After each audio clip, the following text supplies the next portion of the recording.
What is up? Good evening and welcome to the After Party. This is Dynasty After Party presented by Club Fantasy. I am not your host once again.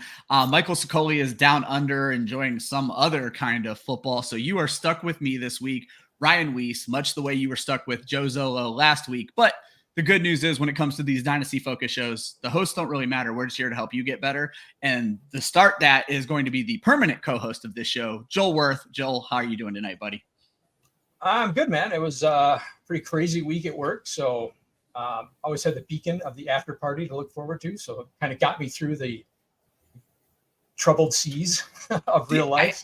I absolutely love that. I host the Monday mock draft show, and so many times Austin kind of says the same thing where like Mondays are a day where like not a lot of people want to get to work and do this, that, and the other, but he has that nice little break of doing the mock draft show. So it's nice that you can look forward to doing things like this. Yeah, absolutely.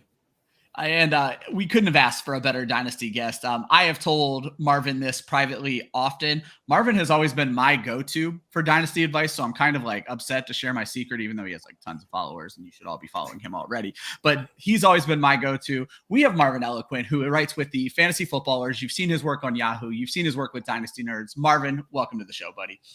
Thank you guys so much for having me. Way too kind there, Ryan.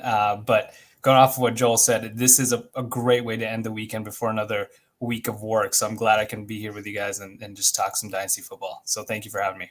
We're glad to have you. And if you're not watching live, I'm going to read it out because if you are playing Dynasty football and not following Marvin, you are making a mistake. It is FF_Marvin E. Make sure you are following him on all of these socials, but specifically Twitter, because I don't know if that's going to work on any of the other socials. All right, guys, let's dive into some Dynasty. So if you have not been following along with the show, this show has been following along with the Club Fantasy general tradition of the Look Inside series, where we are going to dive into 3 teams. This week it is the Buffalo Bills, the Cincinnati Bengals, and the San Francisco 49ers. But we're going to be doing it from a Dynasty perspective because if you haven't guessed, that's the theme of the show. Before we get into that, we're going to get into party crashing. It's the topic of the week. And what I want to do is take a look. Training camp started this week, guys. Are we all excited? Yeah. Hype season's back, baby. I was going to thank you. Hype season, quad season, coach speak season. And unfortunately for Jonathan Taylor owner speak season, Jim Irsay has apparently decided that his sole purpose on this earth is to piss Jonathan Taylor off. If you guys have not been following along, I don't have the exact quotes, but essentially Jim Irsay in back-to-back days has stated that, he's not going to pay Jonathan Taylor. Running backs shouldn't get paid. And then got really cryptic that in 30 years, he'll be dead and Jonathan Taylor will be out of the league, but the NFL must go on. Jim Irsay is a complete psycho, but let's talk about this from a Dynasty perspective because 365 days ago, Marvin, Jonathan Taylor was the RB1 and had a case to be the first pick in Dynasty drafts. Obviously, a rough 2022 has changed that, and now we're into contract season, which has been the bane of running backs' existence. So what are we thinking about Jonathan Taylor in general with his owner apparently hating him? Yeah, it does put a cloud of uncertainty for his future. I'm curious to see how this affects the running back landscape as a whole because it's bound to affect some backfield negatively, and a player that we really love will be affected heavily by it. On the flip side, the Colts will have an opening in a run-heavy offense and an offense that can run the ball fairly well.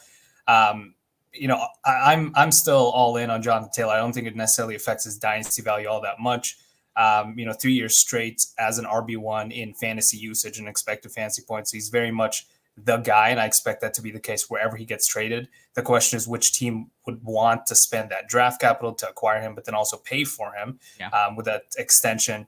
But wherever he goes, he's going to be the guy. I'm more just worried about which backfield he ends up inevitably destroying, whether it be the Dolphins or the Bills, wherever else. So, but from a dynasty perspective, I still think he's a top tier RB1 in my eyes. So before I move on to Joel's take, you sound pretty convinced they're going to move him. Are you just putting on the rose-colored glasses because Jim Irsay said it ain't happening? I'm just an optimistic dynasty player, probably. Okay. I'd like to hope he gets traded and he doesn't sit out or anything like that. But to your point, I mean, Jim Irsay is pretty unpredictable. You never know. I mean, he could just hold him and just destroy fantasy football managers everywhere, right, who drafted him early. Yeah. So, it could happen. Joel, does this create a buy window? Are there buy windows on him and players like Josh Jacobs? I know you've spent weeks talking about Josh Jacobs, so we really don't need to talk much about him. But is this a buy window for Jonathan Taylor, who I believe is still just 24, maybe about to hit 25 years old? He may be younger than that, right? I think he came out of college pretty young, so he may only be like 23. Oh, even better. Yeah. So yeah, if there is a window, I would definitely be jumping on it. I'm not really convinced at all that he's actually going to be traded. The question now becomes: did the Colts pick up his 5th-year option? Is there enough kind of acrimony there? When you look at the running back landscape, like of what's out there, like Dalvin Cook's out there, Leonard Fournette's out there, Kareem Hunt's out there, Ezekiel Elliott's out there. Those guys still haven't been signed. So it's Jonathan Taylor's obviously, orders of magnitude better than any of those guys, but is anybody going to be willing to, both give up something to get him and be willing to, sign him to a new contract, because you're really going to have to do that. So I don't know that really, this feels like, kind of sound and fury signifying nothing. I don't know how much actually changes coming out of this, other than, we kind of know. Yeah, I guess we already knew that Jim Irsay was kind of a dumbass. So yeah, I was going to say, I don't it certainly doesn't inspire confidence for the Colts as an organization. But well, let's get into some other news, because it's hard to say that there's a lot of dynasty perspective here. But Joel, you did a good job of like framing the question. So we had a Joe Burrow injury this week. It's a calf injury. They're saying he's going to be out a couple of weeks or a few weeks. It's not going to affect his dynasty value whatsoever. However, Trevor Siemian all of a sudden is now clogging up rosters. And obviously in a 1 QB league, Trevor Siemian should not sniff a roster unless it's a 32-man league. And I still don't know if the argument can be made. However, in Superflex leagues, in every Superflex league I'm in, Joel, the very first signing this week was Trevor Siemian. Is that a move? Is that people overreacting? I think the other kid there is, am I wrong? Is it Jake Browning or something like that? I know there's something one like other player there. Yeah. So I mentioned I was really busy at work this week, and the other day when the Burrow injury happened, it's like my phone's blowing up with all these notifications and everything. I'm like, what is going on? And all I see are these, emails with transactions going, dropping these like legitimately rosterable players for Trevor Siemian. Like Jacoby Brissett was dropped for Trevor Siemian. I'm like, I would rather have Jacoby Brissett than Trevor Siemian, because he's got a chance to win a job, and he would be much better than Trevor Siemian. Trevor Siemian has never done anything to to suggest that he's a viable Superflex starter in any way whatsoever. I mean, I think we need to kind of rearrange the way we look at Superflex. And there's startable players, and then there are if the kind of developmental backups, the Malik Willis, Jordan Love kind of guys like that, who if they got a chance, could be productive players. Trevor Siemian is never going to be that, right? He's a career backup. That's all he's ever going to be. If he gets starts for Joe Burrow, great. You still don't want to start him, right? You should still have better options. If you're a contending team, you should still have better options to start in the Superflex spot than a backup quarterback. Obviously, it's a good offense, but the other side of that narrative is going to be Jamar Chase and Tee Higgins being weighed down by Trevor Siemian. So why do you want the anchor? Yeah, it's a really good point. And I think Joel hit it on the head, Marvin, that I think it comes down to when you get these it's hype season, like you said. Mm-hmm. You get these hypes. And I want to go grab the kid's name real quick, but there's a wide receiver for the Jets that's like a UDFA that is having a monster offseason. And I saw him get signed so many times. I think it really comes down to who you're cutting. Jason Brownlee is the kid for the Jets. Right. Who are you cutting to make these moves? Is that kind of what we're looking at Trevor Siemian? Is there a world out there where it's worth grabbing a roster clogger like Siemian just in case? Yeah, I wouldn't drop all too many players for Trevor Siemian. It's a pretty short list. And I think to Joel's point, I just don't think he's someone you'd want to even start, even if you had that need at, QB2 when you're in a Superflex league. To me, he's more of, if anything, you pick him up as more of like as a leverage piece in a trade. If Joe Burrow, the Joe Burrow manager, needs a quarterback badly, you pick him up for some fab, and then you use him in a 2-for-1 trade, and you upgrade in some way by packaging Siemian in there. It might not work for most fancy managers. They might be a little more clever and realize, what, I'm not going to trade for him at all. I don't even need him. But to Joel's point, you don't want to roster him because he's just going to take up space and you're going to have to drop him anyways come week 2 or 3 whenever Joe Burrow's back. He might not even miss any games. We don't know, right? And so exactly. That's the other piece as well. So to me, I wouldn't spend all too much to acquire him, if at all. Definitely don't pick him up in a 1 quarterback league. He's not going to do much there. And in a super flex, he's highly questionable anyway. So don't get caught up in the trending section in a 1 quarterback for league. sure. That can happen sometimes. I want to give a quick shout out to Mike before he leaves. Hope you're enjoying the vacation, buddy. Stop wasting your time with all this club fantasy stuff and enjoy that big, beautiful world out there. We love you, buddy. So, but yeah, I think that's the big thing is we see these trending names and we want to be the first one to grab them. And then we're just cutting them a week later. And then Jacoby Brissett's already on somebody else's roster and we feel really bad about it.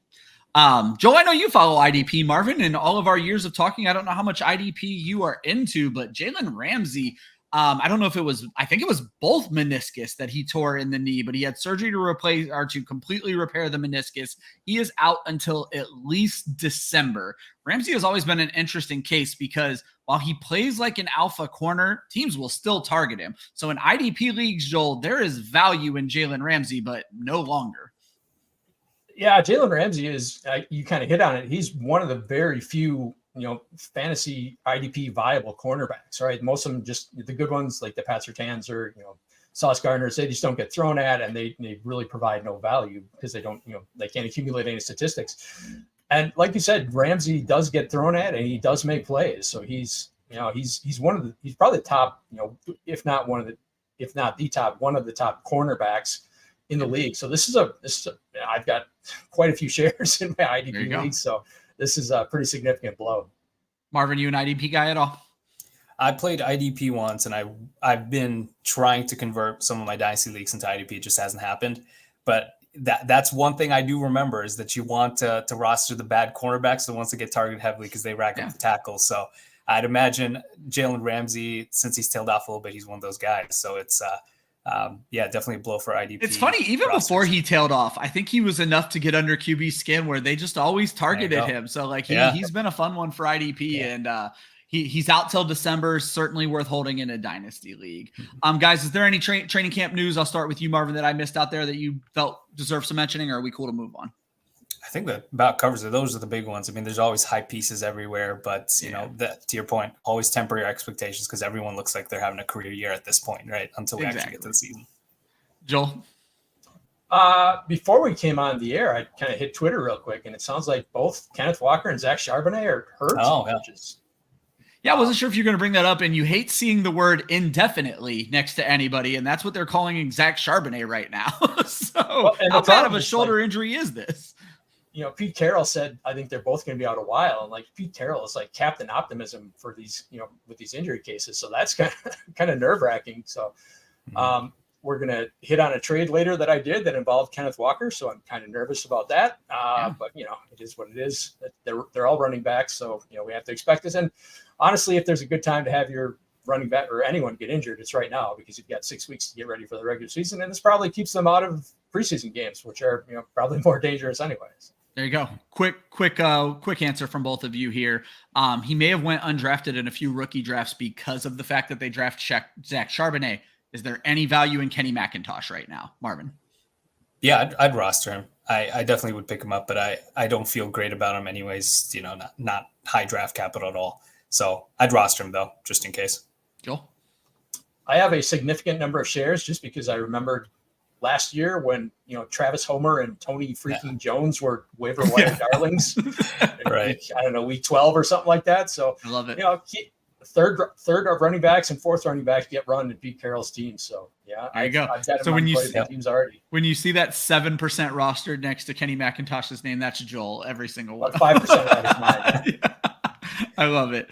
All right, guys, it's the Look Inside series. We're going to start with the Buffalo Bills, and there's an article on our website right now about Stephon Diggs from Chris Molina and how he may be one of the safest wide receivers available in fantasy football. Those articles are about redraft. We're going to start with Dynasty.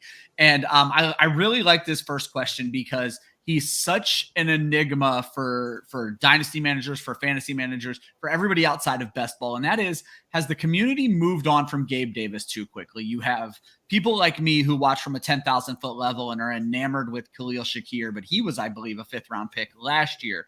Whereas Davis is kind of a proven commodity in this offense and still going to be lining up on the outside there. So are we moving on too quickly, Marvin? I'm not the biggest Gabe Davis fan to begin with, but my answer is yes. I think we are. I was shocked when I looked at, and this is ADP, Dynasty ADP under DLF. They had him at wide receiver 47, I believe, well beyond the flex consideration there. And then last year, a year ago, he was at wide receiver 27. So that's a drastic drop off for someone who I understand disappointed. When you look at his numbers from last year, wide receiver 35 in fantasy points, expected fantasy points and usage, the 18.1% target share, underwhelmed. And this is where it gets interesting. I think we just need to change our mindset and our expectations for Gabriel Davis, because he was only a top 24 wide receiver in 4 games in half PPR scoring, top 30 outside of the top 36 in 50% of his games. And that's essentially what you get from him, right? He's that supercharged flex wide receiver that can win you weeks. When you expect wide receiver 2 production, consistent production with Stephon Diggs there, you're just not going to get that. So I think his ADP right now is kind of normalizing. That's where I think it's undervalued at this point. I'd take him within the top 36 because of his ability in that offense. But I think we've kind of overcorrected at this point compared to where we were last year. Yeah, Joel, the crossroads between best ball and dynasty couldn't be really further away from each other, because in best ball, you're willing to take these like volatile shots. But in dynasty, you want to kind of know you're putting your best lineup out there every week. And Gabe Davis doesn't always give you that. Yeah, I know you guys both hit on it in that this is a guy that can literally win you weeks, right? There's going to be weeks where he does absolutely nothing, but there are weeks that he's going to win. He's going to win your matchup by himself. And that's what everyone's more valuable in best ball, right? But in best ball, you want those high ceiling guys who can, go above and beyond and literally take over a week for you. And you don't care about the lows. So yeah, he's much more valuable. But even in a managed lineup, like here's my theory on Gabe Davis. And that last year, he was probably the most polarizing player in fantasy, right? You either loved him or you hated him, and there was very little in between. Now that he kind of disappointed a year later, it's, the people who loved him kind of want to back off from him because they don't want to be associated with him anymore. And the people who didn't like him just had their biases confirmed. So he's really basically free. And Marvin hit on the ADP is like way too low. So I think we've definitely moved on. There was the ankle injury, and even the GM came out and said, that the ankle injury affected him basically all year. I think he suffered a week 2 or something like that. He had that nice opening day game against the Rams, and then I think he got hurt the next week. And so, if the GM's willing to make excuses for him, then, I'm kind of willing to listen to that. So this is still an elite offense. He's still the number 2 target. We'll get into Dalton Kincaid, but he's still a rookie tight end. So yeah. I still want some shares. I still want in.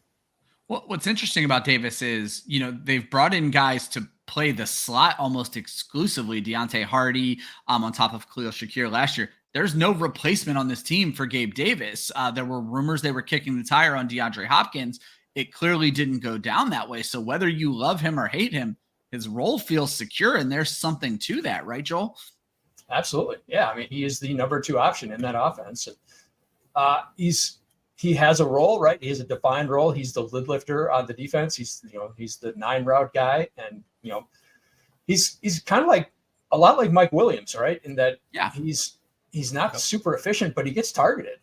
His targets are, relatively high for a number 2 receiver. And, the efficiency hasn't been there, but if he can kind of get it back some, if the injury affected him last year, then he's a startable player.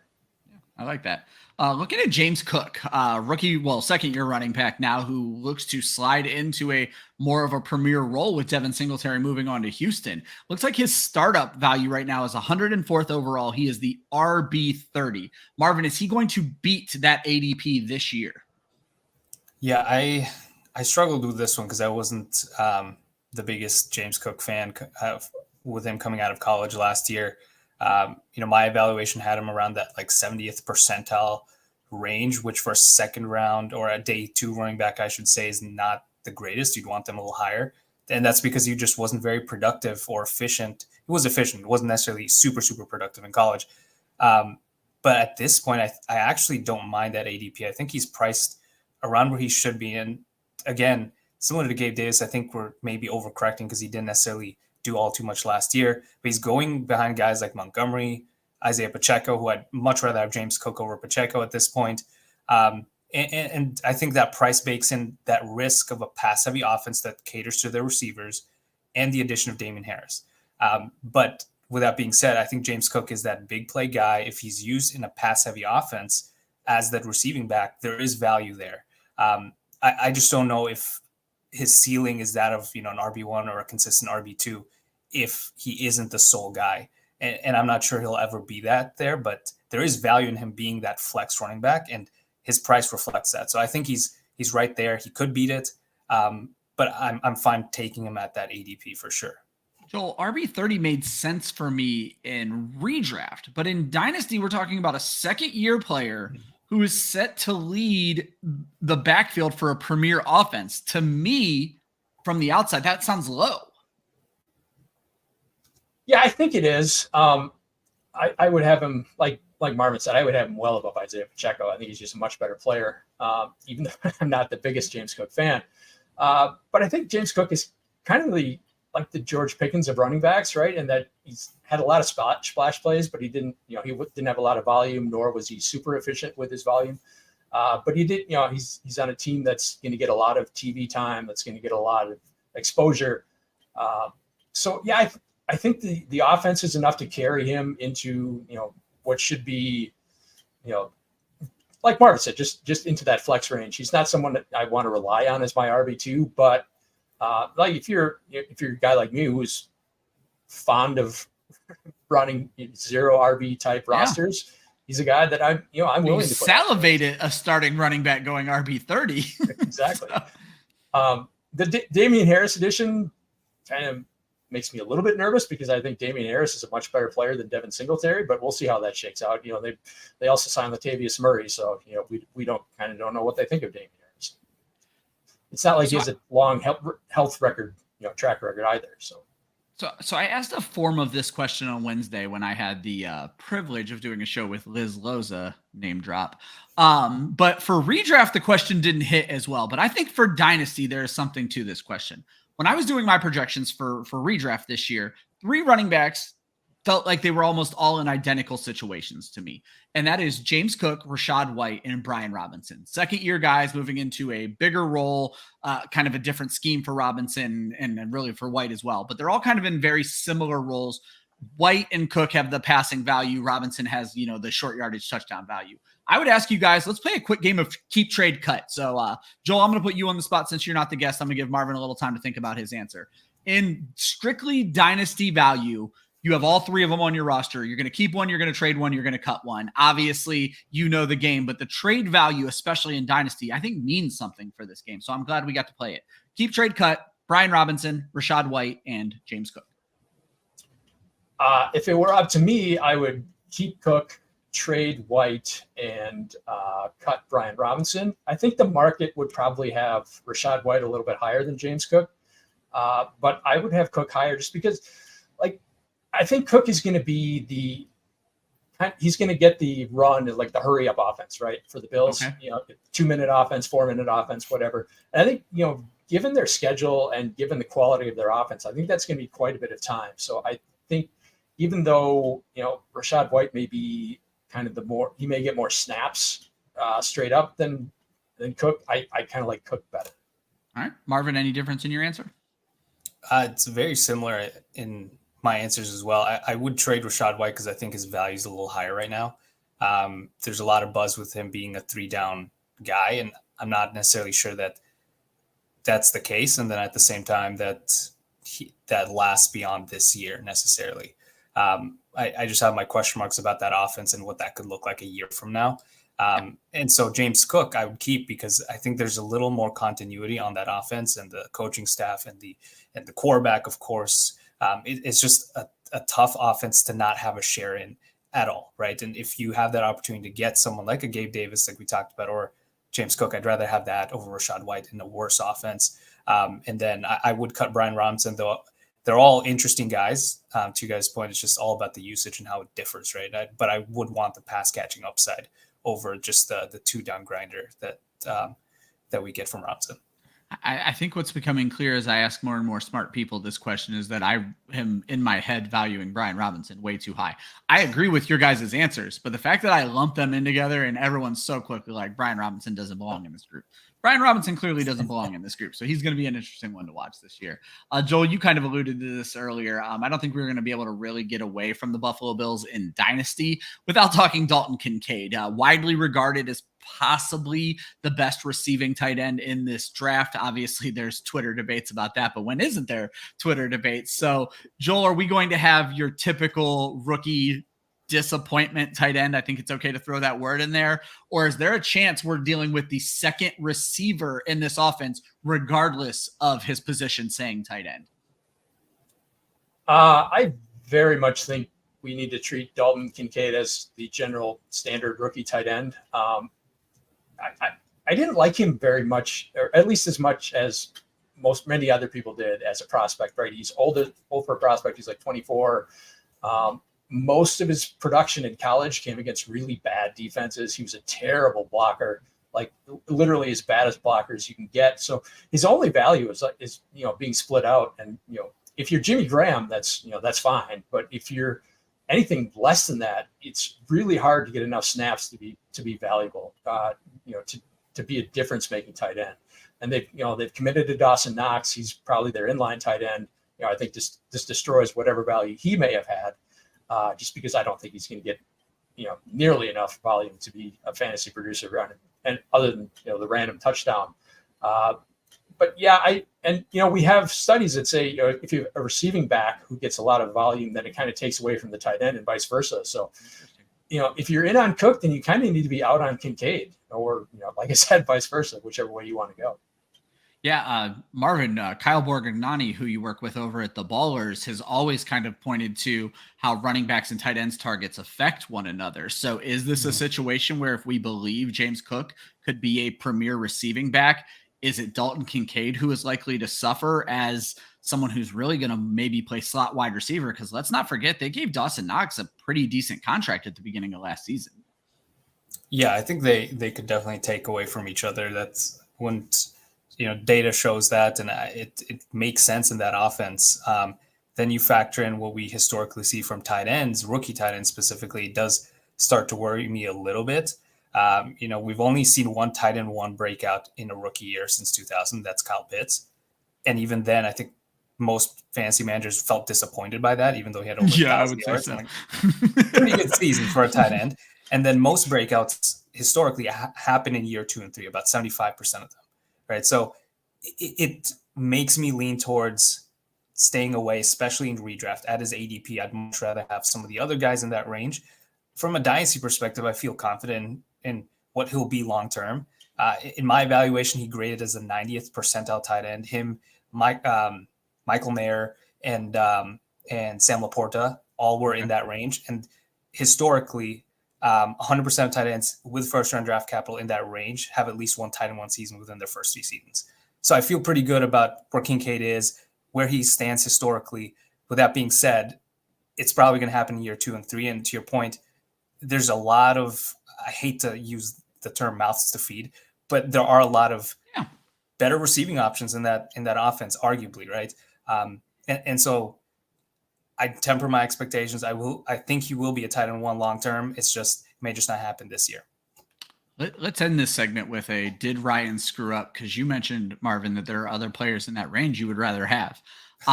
This might have been the league I'm in with you. It may not be, but I am a heightist and I will not draft wide receivers under 5'10". 5'9" and below just don't work for me. So I was on the clock. And I was actually texting our good friend Josh, the founder of Club Fantasy, and just complaining about having to draft Zay Flowers. And he texted me back, Dalton Kincaid is 6'4". So my question is, did I screw up? I took Kincaid over Zay Flowers. What would you have done in that situation? I mean, I probably would have taken Zay Flowers. Because I'd want that to start that off with. I think Zay Flowers is a good prospect. He's nowhere as close as in my opinion, the top 3 in this class. but I still would want that wide receiver. I don't know why in my head I'd rather have the wide receiver because he could contribute earlier than a tight end. I think it all depends on your team. I think Zay Flowers could be more of a contributor this year. And if you need that for your team, that'd be a great pick. But if you're willing to wait, you don't need that wide receiver, and you just rather want a chance at a difference maker at tight end, Kincaid's a excellent pick.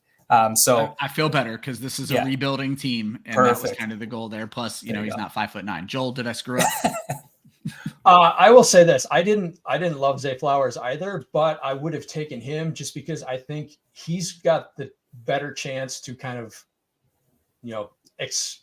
I don't know if explode is the right word, but kind of exceed his draft capital cost than Kincaid does in year one. So I think there's going to be a much easier chance to kind of unless you're in a tight end premium where Kincaid's just going to maintain his value no matter what, a heavy tight end premium.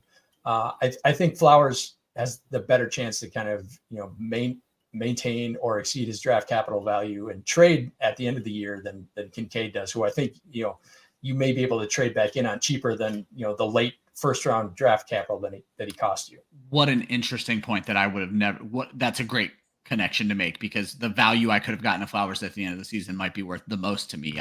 Big shout out to Scampers, tunes into every Club Fantasy show. We love you, buddy. Thanks for tuning in again. We're going to move on to the Bengals. So that article was written by Andrew Metcalf. That's the Tee Higgins article that you're going to find at clubfantasyffl.com. And we're going to start talking with Tee Higgins. He is the startup wide receiver 11. And I guess, Joel, I know you wrote the question and I want to give you credit. Oh, you know what? I'm thinking of this wrong though. I was thinking wide receiver 2, but you have it as tier 2. So is he more the bottom of tier 2 or the top of tier 3 for you, Marvin? Yeah, to me, he'd be the top of tier 3. I was taking a look at some of the other guys in that range, and there's Chris Olave, Stephon Diggs, Tyreek Hill. I think from a dynasty perspective, I'd still have those guys above Tee Higgins because of what their opportunity to be the one and a wide receiver 1 for fantasy football for the next 2 or 3 seasons. I'd just rather have that over Tee Higgins, who I think is a little more capped. With that being said, I mean, he's been borderline wide receiver 1 in production. He's very close. I think it just remains capped because of Jamar Chase. And what's interesting, I was taking a look at this. He left a lot of games early last year, right? Yes. Because of injury. And he was the wide receiver 12 in points per game in games where he didn't leave early due to injury. Wow. So he, once again, repeated that production. A lot of it has to do with efficiency because from a usage standpoint, when we look at targets, air yards, and all that, he's a low-end wide receiver too. But that offense lives off of efficiency because they're that good. And so there's that concern. And I think that's what caps him for the most part is that target share with Jamar Chase there. Tyler Boyd's still around, maybe for just another year. But that's where it's interesting because he is, I think, on the last year of his deal. Yes. Where that goes will be very interesting to see because I think he has the talent to be a wide receiver 1 on a different offense. And you've led perfectly into my transition to Joel. This is what happens when you bring talented people online with you. Joel, does it matter if he's a Bengal next year or not? Yeah, I think it really does. Because, you've got from both ends, right? Because he's, like Marvin said, he's really kind of capped by Jamar Chase being there. So he's never going to be kind of the alpha dog in the offense, but he's also kind of buoyed by Joe Burrow being there. So, he could very well go to, there were rumors of him going to Chicago in the offseason and stuff like that, where, now they've got DJ Moore, but, if he's, kind of the alpha in a low volume offense, that really drops him down. When I wrote the question, I was kind of thinking, there's the obvious tier 1, which is Jefferson and Chase. We'll see if Marvin Harrison joins that tier next year. Yeah. I think he's going to kind of step into there just in the minds of most dynasty managers. But then, you've got the CeeDee Lambs and Cooper Kupps, Tyreek Hill, stuff like that. Those are guys that can legitimately kind of, you can see being the wide receiver 1. Cooper Kupp did it 2 years ago, was on pace to do it last year. Tyreek Hill, always gets insane volume every year. If Tua kind of stays healthy all year, you could see him kind of jumping up into that overall wide receiver 1, tier 1. I don't think Tee Higgins can get there, at least not without a major injury to Jamar Chase. There's just too much competition for targets there. So I agree with Marvin. I think he hit the high notes on this one. That Higgins is kind of the top of that next tier after the Lambs and Kupp tier. And Joel, you kind of hit it on the head when you wrote your next question, that there's not a lot to talk about with the Bengals, which is kind of funny to say, but it's like we understand what the dynasty value is here. You have Joe Burrow here, who is a top 5 dynasty quarterback at the very least, and there are arguments to be made to put him a little higher than that, but top 5 at the very least. You have this asset who is just going to make everybody around him better. But the question is, does it really make everyone around him better? And you brought up one of my favorite redraft kind of like sneaky picks right now, Irv Smith at tight end. Joel, I'm going to let you get started here. Does Irv Smith belong on rosters right now? Is there going to be trade value later on? I don't think there's any trade value right now. You kind of get laughed at when you bring him up. But if you look at Joe Burrow's history over the last like 2 seasons as a starter, he's targeted his tight ends 65 to 75 times. There might be some weekly value in Irv Smith. Does he belong on rosters right now? Yeah, so you kind of hit on it early in the beginning of that question, is that this may be the most boring dynasty team to talk about, right? Preseason, just because, you've got, like you said, a top 5 quarterback in Joe Burrow. You've got a top 2 wide receiver in Jamar Chase. There's no question about that. You've got Joe Mixon, who is kind of the proverbial, he's too old, I don't want him, but he's still going to be productive. He's been too old for the last 4 years. Exactly. Whether he's efficient or not doesn't matter. He gets enough volume to make up for that. So there's really not a whole lot to talk about on this team other than kind of Tee Higgins. Irv Smith, I've been kind of an Irv Smith hater. I'm kind of a athleticism. You said you're a heightist with wide receivers. I'm an athleticismist with tight ends, shall we say. I love it. And Irv Smith was never an elite athlete. I think his prospect profile got kind of buoyed coming out of Alabama. I think if he'd come from a smaller school, nobody would have cared about him. So yeah, I think you hit it on the head. And that if he gets a few, spike games early in the year, I'm going to try and, I don't have a whole lot of shares, but the ones I do, I'm going to try and offload as soon as I can. Is there value in that, Marvin? Should he be on a roster right now in leagues where he may be sitting on a waiver wire? Yeah, I definitely think so. Even in a non-tight end premium league, I think he deserves, or should be, I should say, should be rostered because of the opportunity that's there, right? He's dealt with injuries, knee and ankle injuries, if I remember right, over the last 2-3 years. And he replaces Hayden Hurst, who did average a 14% target share there, was only the tight end 21 in points per game. But, there's, I think, the upside there is being in a pass-heavy offense that wants to pass the ball in neutral situations.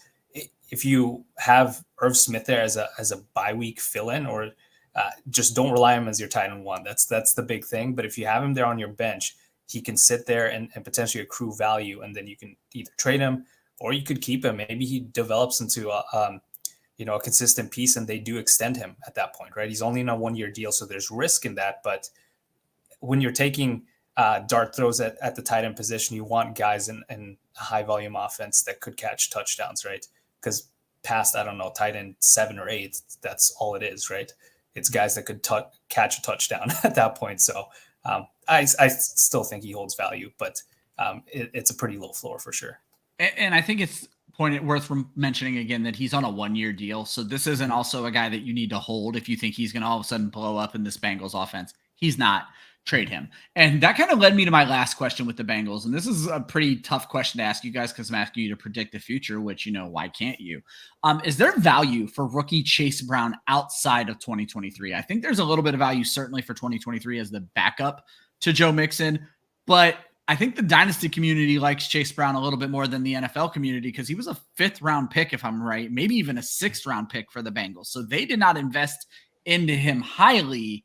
So outside of this year, is there any value, or should you be looking to move Chase Brown much the same way you're moving Irv Smith, Marvin?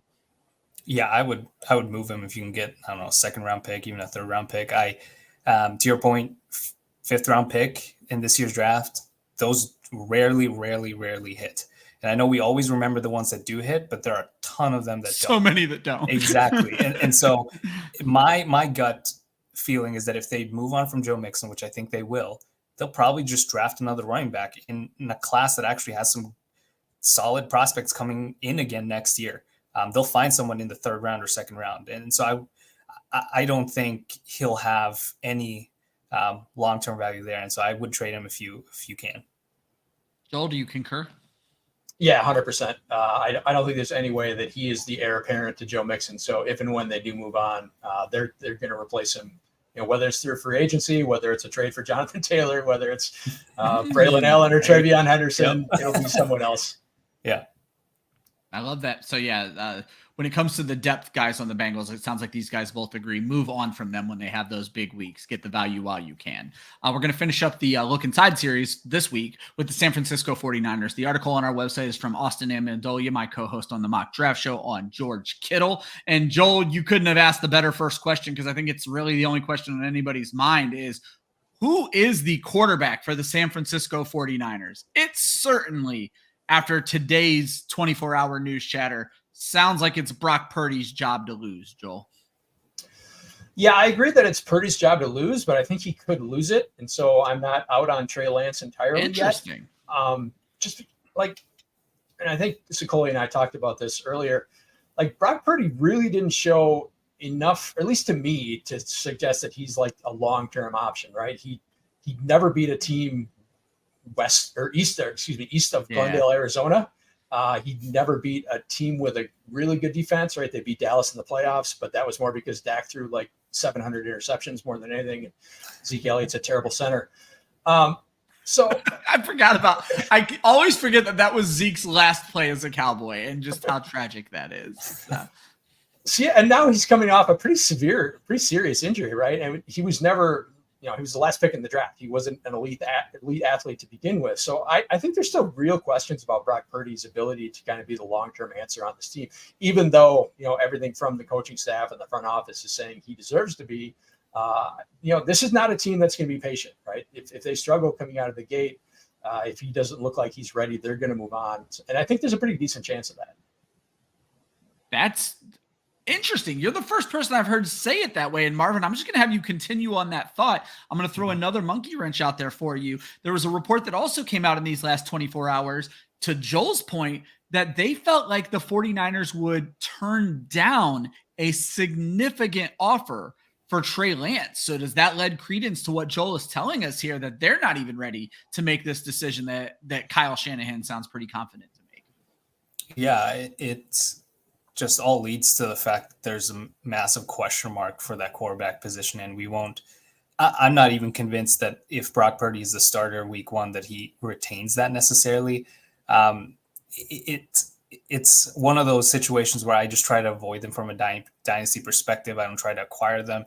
If I can trade Brock Purdy away for a first round pick in the Superflex league, I would absolutely do that immediately, because I just don't know if there's long-term value for him, especially if there's a prospect with high upside. Like I say prospect, he's in his third year now in Trey Lance, right? And so it's tough to really evaluate. I think if they've only played 5 games, they still get to be a prospect. Yeah, I suppose. Yeah. It's so unfortunate for him, because I think the upside's there. There is talent. It's just injuries happen, right? And so to your point, I think there's a reason why they're holding on to him, because they know what he can do. They picked him for a reason, whether it was Shanahan's decision or not. They still picked him for a reason, and there's upside there. And so it's one where I could definitely see this flipping completely in the opposite direction, where I think people would take Purdy now over Lance.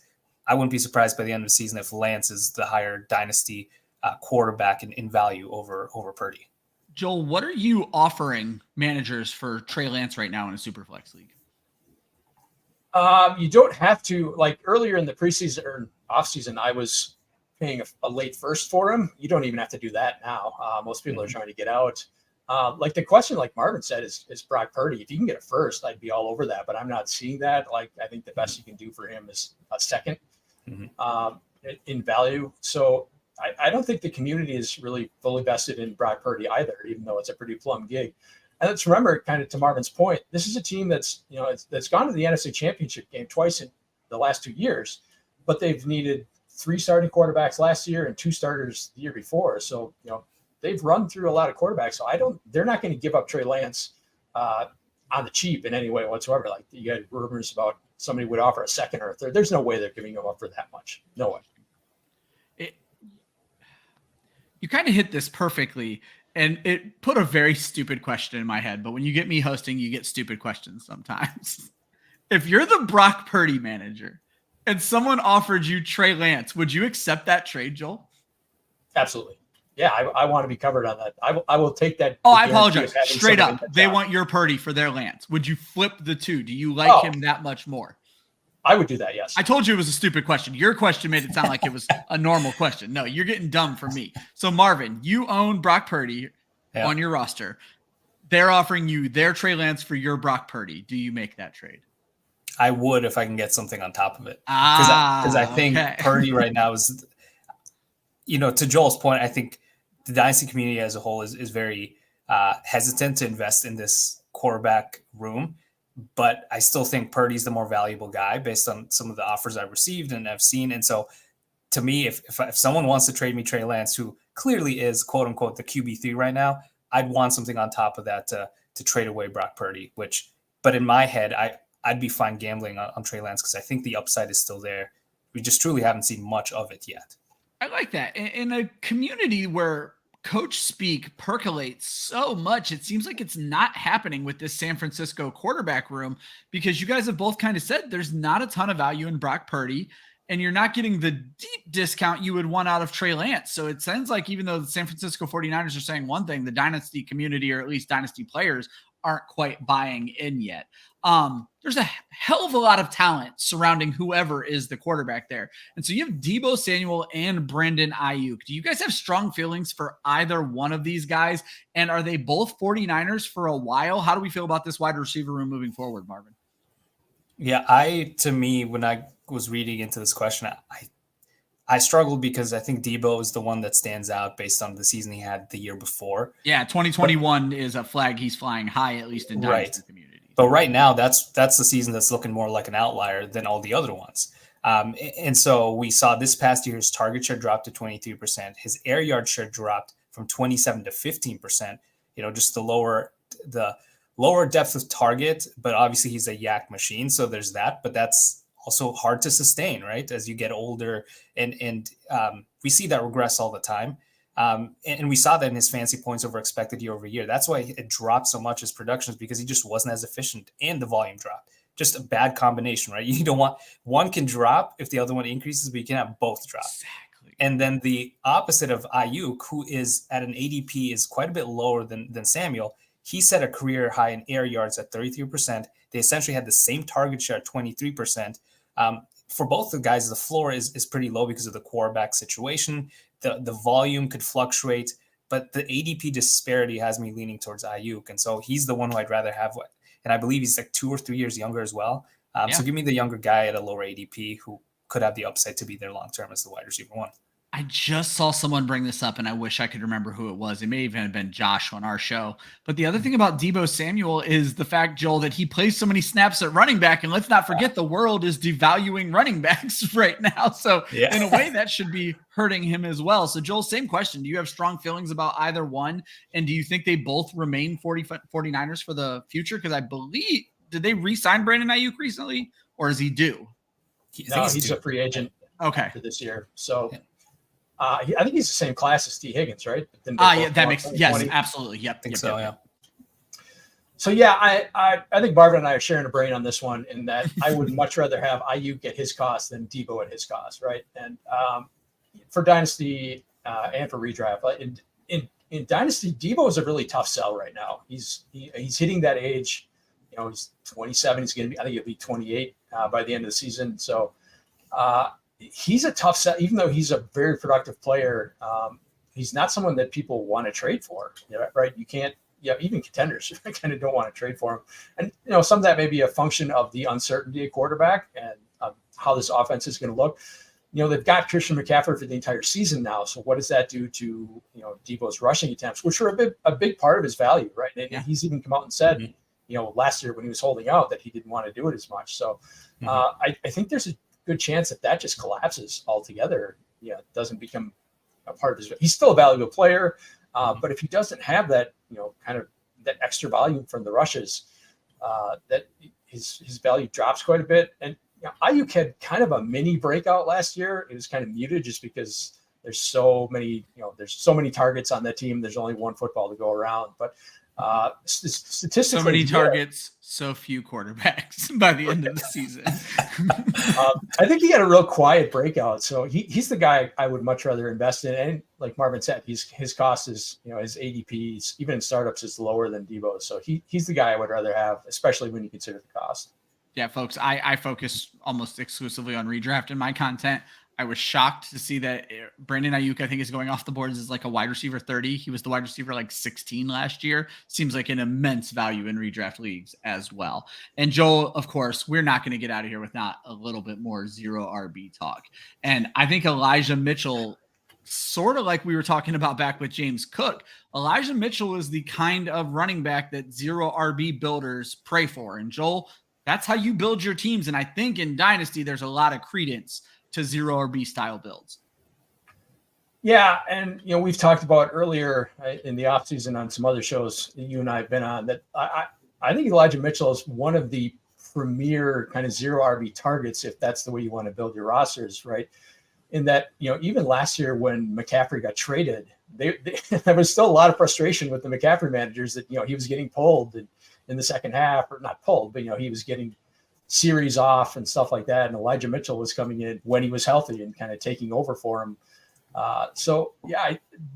This is still a Kyle Shanahan offense, right? He's never really committed to one back, to a feature back offense. And I think Mitchell's going to get enough run to be a productive player. Marvin, I loved something you said earlier. You said, you can't have efficiency and volume go down. And that's one of the things I always try to point out to people for backup running backs, which Elijah Mitchell is a backup running back, is their yards per carry numbers are high. And when I say high for most players, I mean 5.1, 5.2 yards per carry. In a very small sample size last year, Marvin, Elijah Mitchell averaged 6.2 yards per carry. I don't know that we can expect that to continue, but if my man is averaging 6 yards a carry in a backup role, I really don't care if he only gets 10 touches a game. Yeah, I agree that he's, to both of your guys' points, I think he's someone, if you're a zero RB drafter, he's one of the ones you want to have on your dynasty roster because of the upside that he has. We saw it in his rookie year, right? He had a 36% opportunity share, which was rare for a running back in the Shanahan offense, but he was RB11 in points per game. And with CMC and the injury history, he could slot in there right away and be the guy. And to your point, that yards per carry will drop a little bit, but even in his rookie year, he was pretty efficient then too. 4.5, I think, is rookie on a higher volume count. And I think that just shows that he may not be, I'm not to say that he's not the most talented running back. He definitely has the talent there as well. He wouldn't be doing this if he wasn't talented, but that offense as a whole just produces efficient running backs. That's the value of a Shanahan offense. And so plug him in there if CMC is out for a couple of games, and he probably will be a borderline RB1. And so that's the guy you want. And if an unforeseen injury happens to Christian McCaffrey and he gets slotted in as the running back for the rest of the season, you have yourself an RB1. And that's what you want to find, right? You stock up all these consistent high upside wide receivers in your dynasty team, and that's the rock of your team. But then you find these gems in Elijah Mitchell and some of these other guys that can fill in whenever. And it only takes a couple of weeks, especially once you get into the playoffs, right? In fantasy, anything can happen. And if Elijah Mitchell goes off, then you're going to win a championship, just the way it goes. And so he's someone who, as a CMC manager, I want him on my team. But if you don't have him, he still holds a ton of value for zero RB drafters. Yeah, the 49ers offense is great at producing running backs unless your name is Trey Sermon. What happened there? What a train wreck. We're going to get off the 49ers, but Scampers has a good question. I don't think this is what either one of you guys were saying, is that necessarily we assume Brandon Aiyuk is going to have a higher target share. I also think it's a little bit of a smaller sample size with Purdy. But all in all, I think you guys were really focusing on the draft costs for each of these guys. Marvin? Yeah, I do think that's a valid point. And it is a small sample size, and that's where it gets a little tough to project Purdy for a full season. And then at the same time, do we know Purdy's the quarterback for a full season? We don't know that either. But I think the point that you made, that the disparity in ADP, the inconsistency that could be there for someone like Deebo Samuel because of a solid wide receiver 2 in Aiyuk, just makes me want to lean with a guy that's just cheaper in dynasty drafts, right? In dynasty ADP. So that to me is why I want Aiyuk. Not to say Deebo can't have those explosive games, because he will, but there's just a little more risk, especially at his cost. I like that. Joel, I completely forgot where I was going for a second. But to Scamper's point, in the small sample size, does it need to swing back to Brandon Aiyuk to make that draft cost make sense? Or could Deebo lead the team in targets and Brandon Aiyuk is still the better value? Yeah, and I think Marvin hit on this. We don't know how long Purdy's going to be the quarterback, right? And we kind of hit on that earlier. I don't think it's going to be for the full season. And I think there's a decent chance that, Aiyuk and Samuel are kind of ships passing in the night, right? Where, kind of Aiyuk's kind of on the way up and Deebo maybe on the way down. Yeah.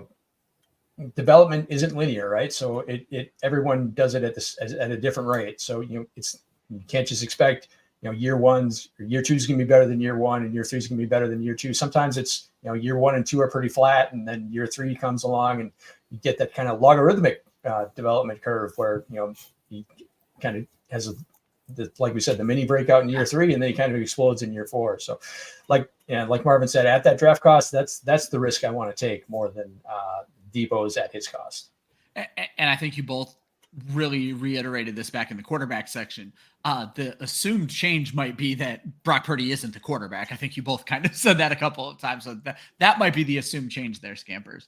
All right, guys, we're going to get into the final section of today's show. It is the Do Betters trades of the week. And basically, we're not picking here, and most of these trades aren't even honestly bad trades at all. The focus here is just helping you guys understand kind of trade values and what you're looking for in trades and how these guys would have handled similar trades. Now, Joel, I know you said you are a part of the first trade. So Marvin, I'm going to get you started. I'm going to apologize to the Dynasty After Party audience. When Michael Sicoli is here, he does a great job creating banners so you guys can read along. So you're just going to have to listen to my mouth and try to remember what I'm telling you guys here. It is a 12-team league, Superflex, tight end premium. You're starting 10 players. We have Saquon Barkley and Luke Musgrave moved for Kenneth Walker and David Montgomery. Marvin, how do we feel about that? Saquon and Musgrave for Walker and Monty. Yeah, I struggle with this one because I think it depends on the roster too, right? How much depth you have. And I think if I were making this trading away Saquon Barkley, it's because you have to start 10 guys and you need the depth.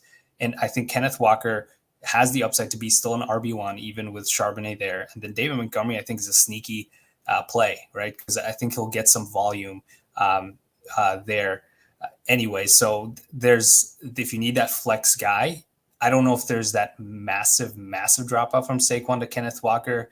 There's a little more risk with Kenneth Walker, and now especially with the injury. But obviously before that, I think this was a solid trade where Musgrave's not going to help you much this year. I don't think even a tight end premium, I'm not sure that he's the guy. We talked about tight ends breaking out more so in year 2 and 3. So I do like this trade. But the injury now kind of changes things a little bit, where if he does miss some time, you're going to miss Saquon. But I think long-term, having Kenneth Walker and David Montgomery there maybe to fill in some of those flex spots will be the better trade-off. Joel, what was your thought process here? Yeah, so I got the Walker and Montgomery side. I figured when you said you were worried earlier. Yeah, so basically, and to make to that point, I was doing it to kind of spread the risk out. And Marvin hit on it. In a start 10, this is a start 10, so that's in a start 8, I would not have done that. I would have hung on to the much more valuable piece, which is Saquon Barkley. But this is the league where my second running back was going to be either AJ Dillon or Rashad Penny, and neither of those are the kind of guys I want to rely on as my RB2. So I was okay kind of turning Barkley into 2 starters. As a Packer fan, it hurt me to give up Luke Musgrave, but he is what he is. He's a rookie tight end. There's a decent chance that he has really no trade value after year 1, and he's a guy you can just acquire for basically nothing. So that's really what it was. It's a start 10 trade where I needed to kind of diversify that elite asset into multiple pieces. And you got younger running back. You just hope it all works out in the long run. I will preface that I put in the next 4 trades. They are all Superflex guys. So I found this one interesting because I struggle in Dynasty with putting value on later picks. And if you both play in Dynasties with me, you know that I just trade picks away as quickly as I can. And later picks, it gets even harder. Dameon Pierce straight up for a 2025 first. And I'm not quite sure even how I still feel about Dameon Pierce. He looked really good last year. He looked really bad last year, Joel. Dameon Pierce for a 2025 first. I'll start off this by saying 2025 isn't a real year. By then, the earth may be on fire. We never know. If it was a 24 first, I would be in on the pick. But yeah, I like Pierce. I think I liked him as a prospect. I liked him last year. I think that offensive line is going to be better. I think the entire team's going to be better. I think it's a massive upgrade from Davis Mills to CJ Stroud. So I think that entire offense, it's kind of the tide that raises all boats, or whatever the saying is. So I think that's just going to be a much better offense. And I think he's going to have I think he's near a bell cow, right? I don't trust Devin Singletary to take too much of his work. So yeah, I'm definitely taking Pierce in that deal. Marvin? So I'll shoot this back to you real quick. Is this the team that you said was a rebuild right now? These are no longer my teams. These are just trades in my league. Okay. So I have nothing to do with any of these trades. So. Gotcha. So take it from how you would answer that question. Yeah. Is it better for a team in a rebuild, or? I think it is. If you traded Pierce away for a first, I would do that as a rebuilding team. I still think Pierce has value now, but we're talking about right now, the buzz around the offseason is, do running backs matter? And when you think about Pierce and his contract, I think 2025 is his last year. And so that's where presumably you'd start to have the chatter of, does he get extended? Does he lose value? And at that point in 2025, I would probably rather have the first in a Superflex league, like you said. And that could be anywhere between, number 1 overall, which could be a solid QB1, or even if it's in the middle, it could be a solid wide receiver 1 or RB1, right?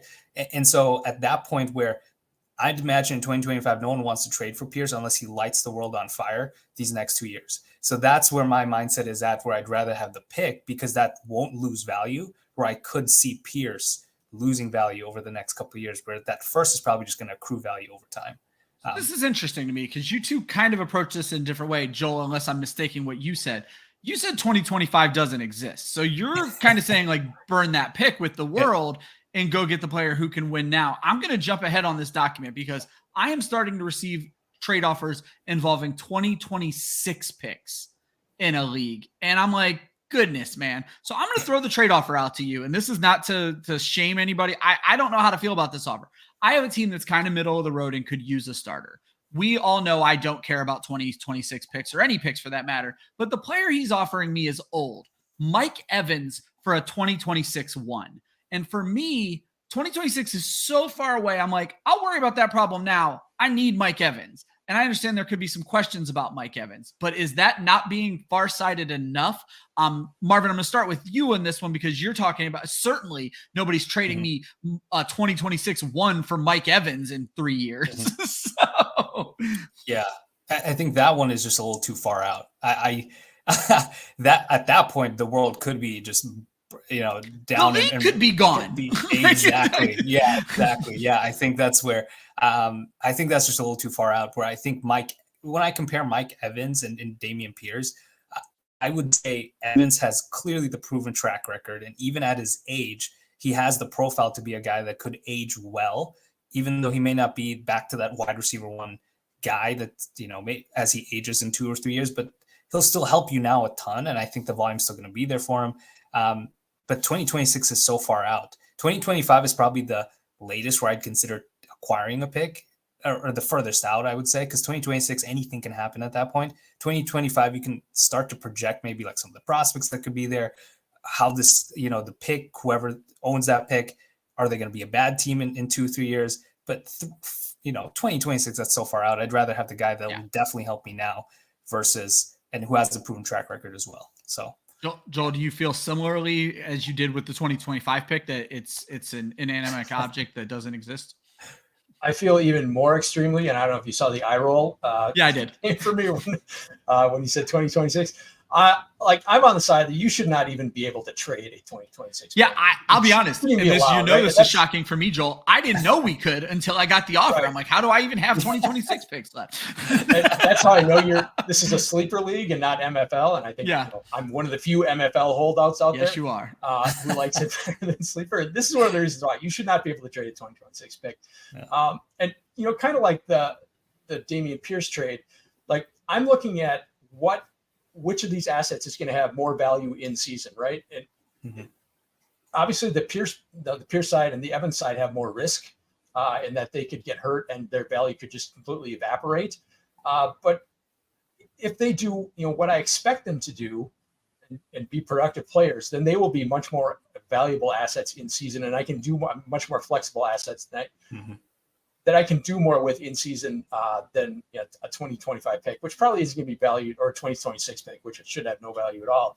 But like a 2025 pick is 2024 second, late 2024, guaranteed late 2024 first. Yeah, I just don't know how much I'm going to be able to get for that. Whereas, if Pierce has a couple of good games, has a good half season, then he's, the much more valuable asset. You know what? I had other trade questions. I think we're going to leave it at there. Once you start, I think you guys, I like ending things on a good note for the listener. And I think the main takeaway from this is the further out you get, you don't know what's going to happen. If you can get a piece that puts you anywhere near a win now, go get that damn piece. Guys, thank you so much. Thank you for inviting me to host the show, Joel. Marvin, thank you for joining us as a guest. Marvin, I'm going to start with you, please. If you have anything you're working on right now, let people know where they can find your work and pitch anything you can to end the show. Yeah, I appreciate you guys having me. First of all, this was super fun. You guys can find my work on, I don't even know, is it X or Twitter now? I refuse to call it X. It's Twitter at @FF_Marvin E. And currently working on a series looking at 2024 picks. So we talked about like future assets and players. So I'll be previewing some of those potential rookies here coming up in August. So keep an eye out for that. But thank you guys for having me. This was super fun. Joel, pitch the show, pitch yourself. You got anything else coming out? Yeah, first of all, I want to thank both of you guys for coming on.